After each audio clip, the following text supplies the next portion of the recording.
Pernahkah kalian melewati satu tempat di Jakarta yang terlihat biasa aja? Tempat yang kita lewati setiap hari untuk berangkat kerja, pulang sekolah, atau sekedar melintas. Tempat yang di peta hanya tertulis sebagai terowongan Casablanca. Jalan penghubung sibuk yang membelah kawasan bisnis dan perumahan mewah. Tapi tahu nggak kalian? Di bawah beton tebal itu, di balik deretan lampu jalan yang kadang mati, nyala, dan di balik hiruk-pikuk klakson kendaraan, tersimpan kisah yang sudah hidup selama puluhan tahun. Kisah yang membuat banyak orang menahan napas saat melewatinya di malam hari. Kisah yang menjadi urban legend paling kuat dan bertahan lama di Jakarta. Dan tadi Manai juga habis ngelewatin terowongan itu. Ini di tanggal 17 Mei 2026.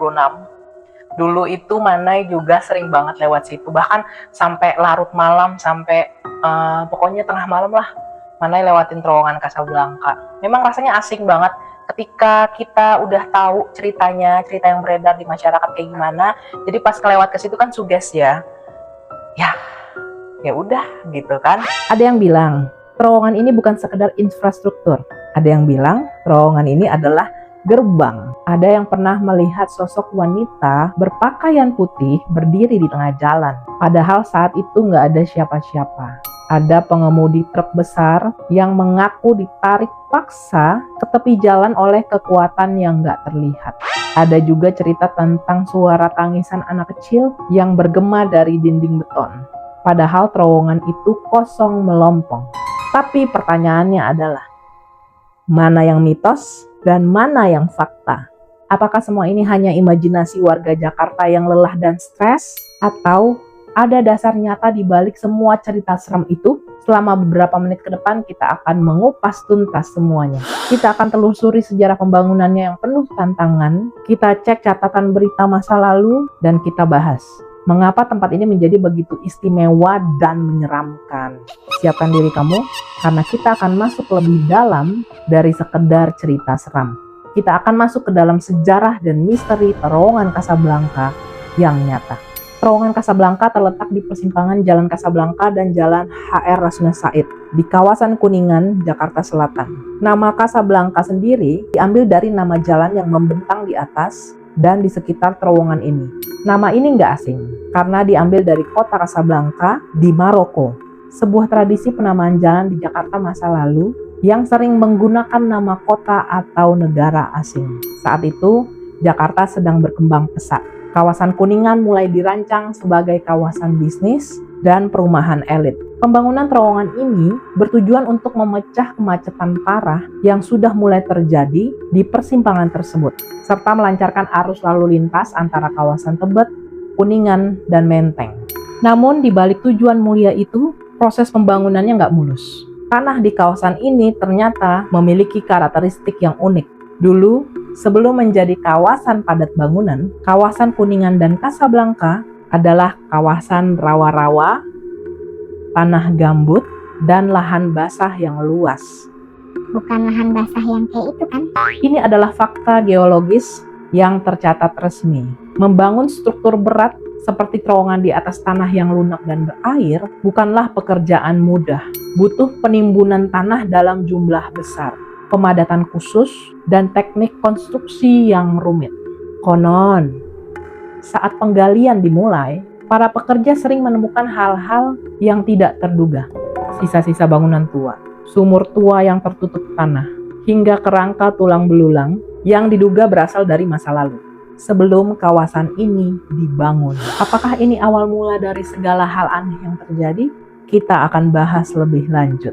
Ada alasan ilmiah dan teknis mengapa terowongan Casablanca terasa berbeda dari terowongan lain di Jakarta. Ini adalah fakta yang sering diabaikan. Struktur dan arus udara. Bentuk terowongan ini melengkung dan cukup panjang.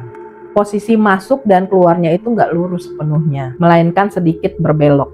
Hal ini menyebabkan arus angin di dalamnya bergerak nggak beraturan, menciptakan suara-suara gemuruh dan desisan yang kadang terdengar seperti bisikan atau tangisan, terutama saat sepi.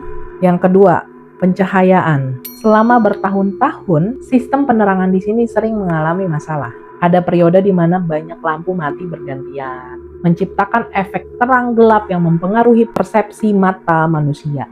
Otak kita nih cenderung mengisi kekosongan visual dengan bayangan atau bentuk yang kita takuti. Yang ketiga, akustik dinding. Dindingnya terbuat dari beton padat yang memantulkan suara dengan sangat kuat. Suara kendaraan dari jarak jauh, suara orang bicara di atas jalan, atau suara hewan malam bisa bergema dan terdengar berasal dari dalam terowongan itu sendiri. Yang keempat, riwayat tanah. Seperti yang udah Maneh sebutin tadi, dasar tanah yang dulunya rawa-rawa dan kubangan air, secara psikologis sering dikaitkan masyarakat dengan tempat yang berenergi berat atau keramat. Kepercayaan ini sudah ada jauh dari sebelum terowongannya berdiri. Namun, meski ada penjelasan teknis, laporan kejadian aneh terus berdatangan. Bahkan dari orang-orang yang nggak percaya hal mistis. Kalau masih ada yang ingat dari lembaran koran-koran di masa lalu, mulai dari tahun 1980-an hingga tahun 2000-an, banyak berita sering memuat laporan terkait terowongan Casablanca. Maneh pun masih ingat itu. Mulai dari kecelakaan beruntun. Terowongan ini tercatat sebagai salah satu titik rawan kecelakaan tertinggi di Jakarta Selatan. Banyak kecelakaan terjadi bukan karena jalan rusak, tapi karena pengemudi tiba-tiba mengerem mendadak, berbelok tajam, atau kehilangan kendali. Keterangan pengemudi sering sama. Ada sosok menyeberang tiba-tiba, ada yang berdiri di tengah jalan, atau saya merasa ada yang menarik kemudi saya kiri dan ke kanan. Polisi pun pernah memasang rambu peringatan khusus karena tingginya angka insiden.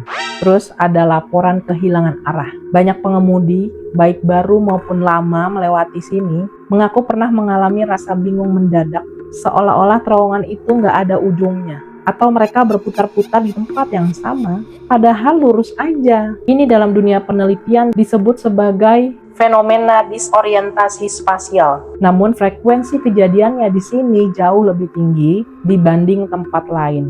Satuan Polisi Pamong Praja dan Polantas yang bertugas di pos dekat terowongan memiliki buku catatan khusus. Banyak laporan masuk di jam 12 malam hingga 3 pagi tentang orang yang berjalan kaki sendirian. Padahal saat didekati, orang itu hilang begitu saja di tikungan.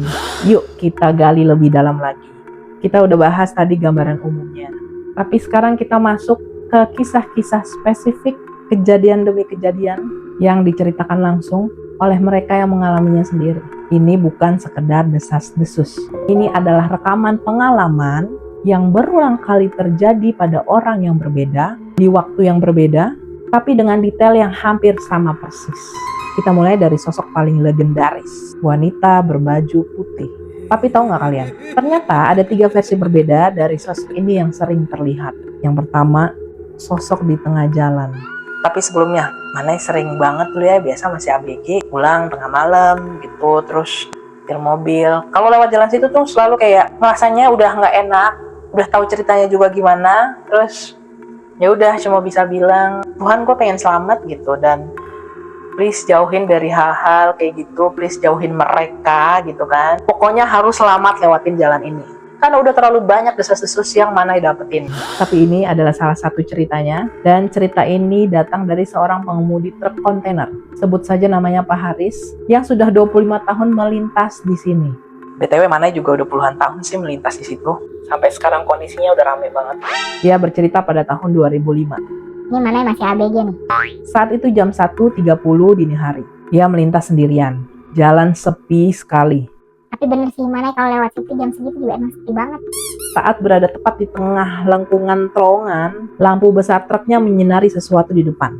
Jantungnya hampir copot. Di tengah jalur laju ini berdiri tegak seorang wanita, rambut panjang terurai, Maneh merinding. menutupi sebagian wajahnya. Mengenakan gaun putih panjang yang tampak basah dan kotor. Ia berdiri diam, menghadap ke arah truk. Pak Haris langsung menginjak rem sekuat tenaga sampai ban berdecit.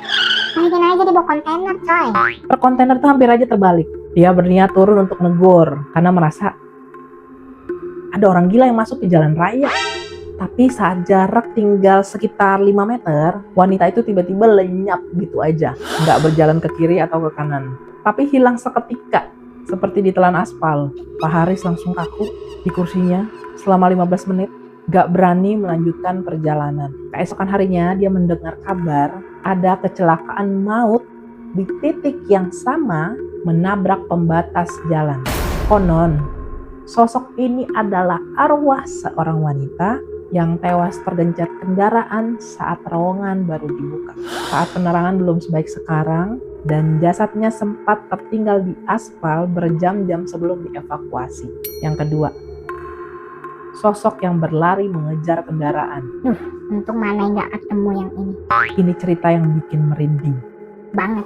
Banyak pengemudi taksi dan ojek malam mengaku melihat sosok wanita berbaju putih ini nggak hanya berdiri diam, tapi berlari sangat cepat mengikuti kendaraan mereka. Kayak di film-film horor nggak sih? Yang di samping gitu. Ada cerita dari pengemudi taksi online tahun 2019. Dia membawa penumpang wanita dari Kuningan menuju Tebet. Saat masuk terowongan, penumpangnya tiba-tiba menepuk bahunya dengan wajah pucat pasi dan bertanya, "Mas, itu orang apa yang lari di sebelah kiri kita? Cepet banget larinya. Sama cepetnya kayak mobil kita nih." Si drivernya ini ngelirik nih ke kiri lewat kaca spion. Di sana di pinggir jalan, sosok berbaju putih itu berlari sejajar dengan mobil. Kepalanya menoleh ke arah jendela penumpang. Wadaw. Rambutnya berkibar meski nggak ada angin kencang. Gila, bener-bener kayak di film horor. Si penumpang ini sampai nangis ketakutan dan baru menghilang nih si setannya ini saat mobil baru keluar dari mulut terowongan. Wadah. Ganggu banget. Menurut kepercayaan warga sekitar, wanita ini mencari pertolongan atau mencari siapa aja yang mau membawanya keluar dari terowongan itu. Siapa yang berhenti atau membawanya, konon nasibnya akan buruk. Untung Manai setiap jalan itu selalu baca doa terus langsung ngacir gitu. Pokoknya nyebut terus sampai lurus aja, jalan lurus terus. Karena emang nggak enak, hawanya nggak enak. Dan pengen, maksudnya kayak saat-saat itu kan Manai lagi rentan-rentannya ya, bisa ngelihat. Jadi kayak, tolong jangan dikasih lihat gitu. Yang ketiga, wanita berbaju putih tapi berdarah. Wah. Versi ini lebih jarang terlihat, tapi lebih mengerikan. Biasanya muncul saat Jumat Kliwon atau saat hujan deras. Sosoknya sama, tapi gaun putihnya itu penuh noda merah kecoklatan dan wajahnya terlihat luka parah. Gila, ini yang versi ketabraknya. Saksi mata mengatakan sosok ini sering duduk bersila di atas pembatas jalan tengah. Ini mana yang merinding coy, naik semua. Untungnya ditemani Naya, menatap kosong ke arah kendaraan yang lewat. Cerita ini dikaitkan dengan wanita yang bundir dengan cara melompat dari jalan layang di atas terowongan. Jatuh tepat ke aspal di bawahnya. Bentar. Mana yang ingat-ingat dulu. Itu di bagian mananya ya? Oke, udah gak usah diingat-ingat. Banyak orang mengira suara tangisan itu cuma suara angin. Tapi dengerin kisah ini dulu.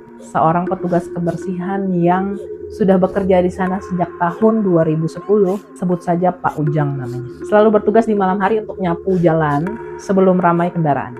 Dia bercerita, hampir setiap malam jam 2 pagi, dia mendengar suara anak perempuan menangis kencang sekali. Suaranya seolah datang dari bawah tanah atau dari balik dinding beton yang tebal. Saya pikir ada anak jatuh ke parit. Saya cari keliling, saya panggil-panggil, tapi nggak ada siapa-siapa. Tangisannya makin keras, sampai ada suara-suara kecil yang berbisik. Angin, gelap. Kasian juga ya. Suatu malam ia memberanikan diri membawa senter yang lebih terang. Di ujung terowongan dekat saluran air besar, dia melihat dua anak kecil, satu laki-laki, satu perempuan, berlarian saling kejar-kejaran. Mereka nggak pakai baju, kulitnya pucat kebiruan. Saat di senter, mereka berhenti bermain, lalu menoleh serentak ke arah Pak Ujang dan menghilang ke dalam lubang saluran air. Aduh. Ini berkaitan erat dengan fakta sejarah bahwa kawasan ini dulunya rawa luas. Saat pembangunan, banyak sumur tua dan lubang air tertutup beton begitu aja. Konon, ada anak-anak yang hilang tenggelam di rawa itu. Kasian banget ya. Puluhan tahun lalu. Dan arwahnya masih terjebak di sana, bingung, terus menangis, dan bermain di tempat yang kini berubah menjadi terowongan. Kalau menurut kalian itu apa? Kalau menurut Manai sih itu semacam jin gak sih? Karena kalau namanya orang udah meninggal meninggal, ya udah meninggal, pergi gitu aja dari dunia ini. Tapi gimana ya, dunia ini kan misteri ya. Ada juga cerita pengemudi yang hampir menabrak anak kecil yang tiba-tiba lari ke tengah jalan. Saat dia mengerem dan dia turun, nggak ada siapa-siapa dan nggak ada apa-apa. Tapi jejak kaki kecil basah terlihat jelas di aspal yang kering, yang perlahan menghilang. Creepy banget. Ini adalah cerita yang jarang dibahas orang, tapi sangat menarik. Sosok ini berbeda, nggak menyeramkan, nggak seperti wanita atau anak kecil, tapi wibawanya kuat.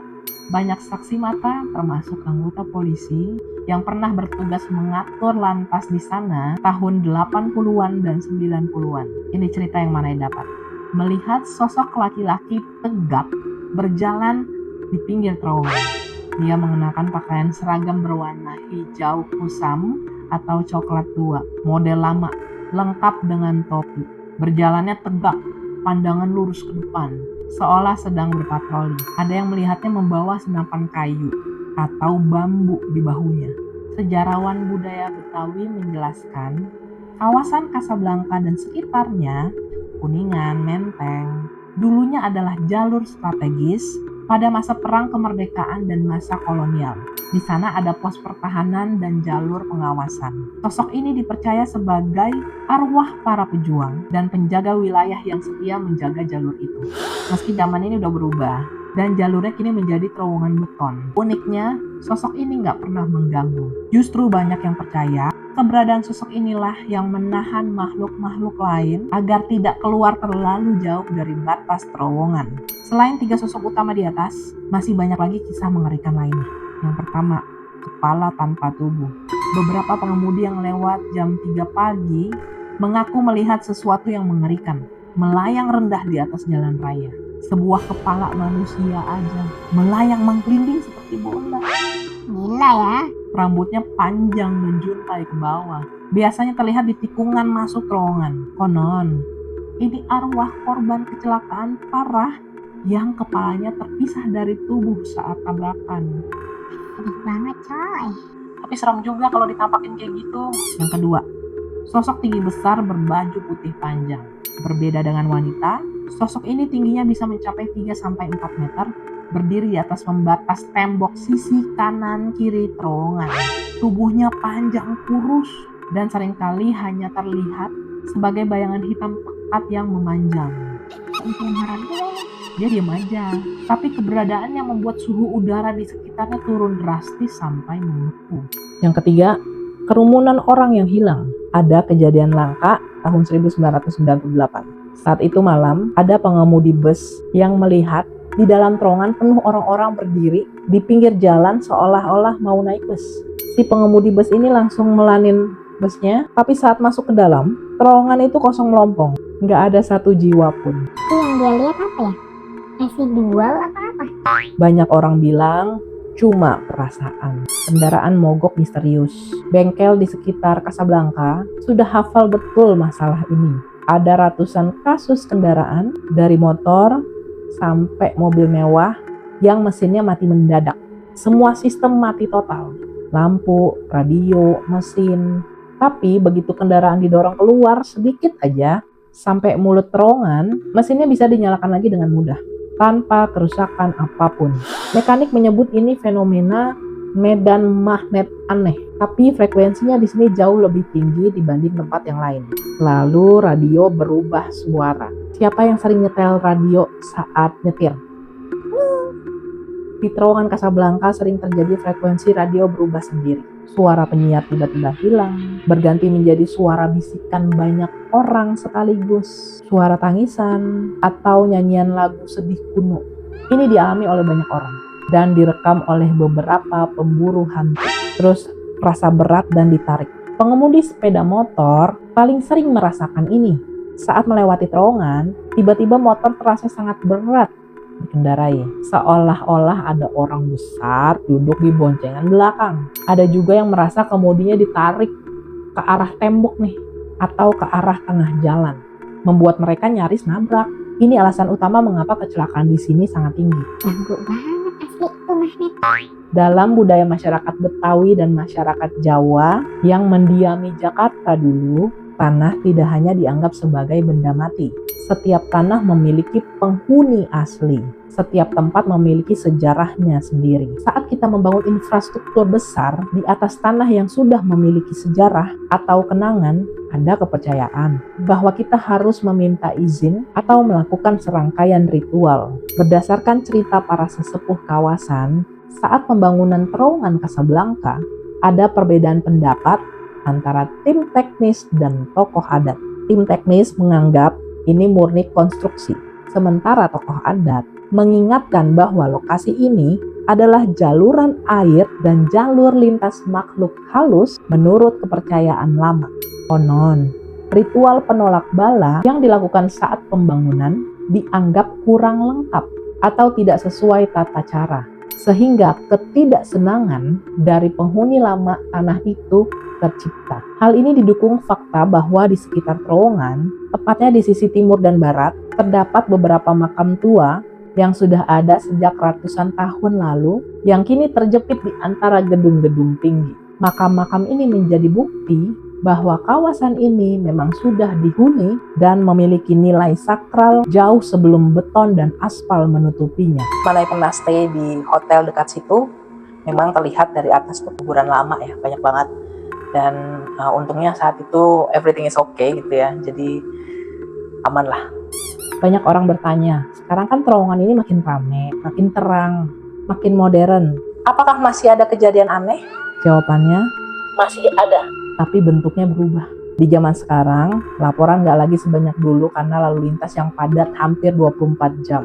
Sosok-sosok aneh lebih sering muncul saat hari-hari besar keagamaan, saat malam Jumat, atau saat Jakarta sedang sepi, seperti saat libur panjang atau pandemi. Saat tidak banyak kendaraan lewat, cerita-cerita itu kembali bermunculan di media sosial, grup komunitas pengemudi, dan berita online. Bahkan sekarang muncul fenomena baru.